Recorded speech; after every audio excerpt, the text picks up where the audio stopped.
வெண்பருத்தி நூலெடுத்து வாய் வெடிச்ச பூவெடுத்து நான் அணிஞ்சிட தொடுத்து வச்ச நடினமான மாலை இது.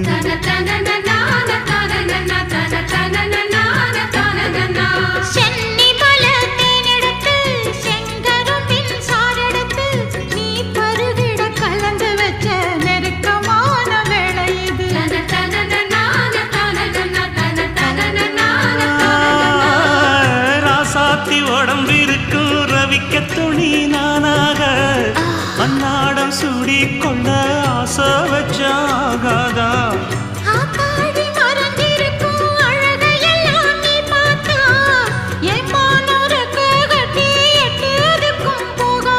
அடிச்சீனி சக்கரையே எட்டி நீயும் நிக்கிறியே நான் ஏங்கி ஏங்கி பார்க்கிற போறாமி பண்ணுறியே.